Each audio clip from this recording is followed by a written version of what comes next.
Hi, and welcome to Ask Anslie. I'm Anslie Stokes from the Stokes Group. Each week, we'll be answering our clients' frequently asked questions about buying, selling, and all things real estate. This week, we'll be answering the question, what happens if the house a buyer wants to make an offer on has a tenant in it? If a buyer is purchasing a house in Maryland or Virginia, then tenants typically do not pose an issue. If they are buying the house as an investor with an investor loan, then the tenants can stay put. If they are purchasing the property with the intent to own or occupy it, then the tenants need to vacate the property prior to settlement. In the District of Columbia, tenants are a whole different ballgame. DC has exceptionally strong tenant laws on the books, which address the sale of a property that is tenanted at the time the seller decided to sell.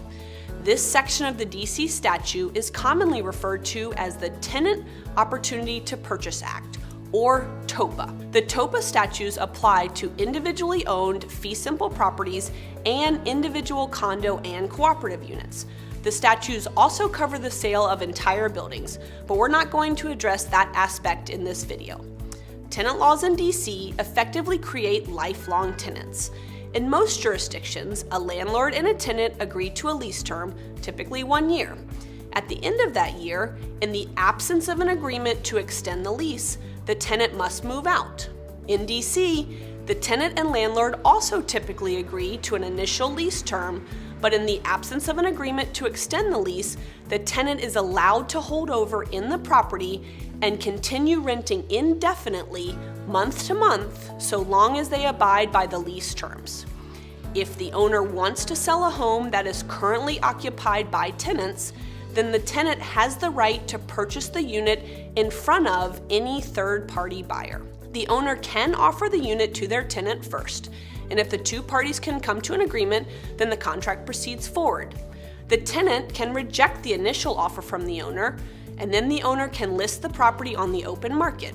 If the owner accepts a third-party contract from a buyer, then the tenant must be presented with a copy of that contract and be given a fixed period of time to match that offer. Ultimately, kick out the third-party contract and purchase the property for themselves. If the owner does not first offer the property to the tenant, then they can still list the property on the open market, but the tenant is afforded a longer period of up to 180 days to decide if they want to match the third-party contract, obtain financing, and purchase the property for themselves. Imagine how few buyers have the patience to wait out 180 days to see if the tenant is going to kick their contract out. The tenant cannot be forced to vacate the property for the sale. Once a third-party buyer goes under contract on the property, then the buyer can deliver a 90-day notice to quit that requires the tenant to vacate the property within 90 days so the buyer can move in. This assumes that the tenant's initial lease term is up and the lease is currently month to month. If the third-party buyer intends to own or occupy the property, then closing cannot take place until the tenant has vacated and all proper TOPA notices have been delivered. The buyer will not be able to obtain title insurance until the TOPA issues have been resolved. The tenant's rights under TOPA can be sold and/or assigned to anyone else. So on the one hand, a seller can incentivize the tenant with a cash payment to move out of the property and assign their TOPA rights back to the seller with an affidavit. If this happens, then the TOPA issue is resolved. On the other hand, tenants can find someone else to sell their TOPA rights to, including gutter dweller attorneys who prey on tenants and landlords to extract monetary payments. We've seen some tenants extract absurd payments from homeowners in exchange for vacating the property they are renting. The bottom line for buyers is that if they are pursuing a property in DC that has a tenant in it or had one at the time the seller first considered selling, then they have to be certain that the seller and listing agent have a plan for addressing the tenant's TOPA rights.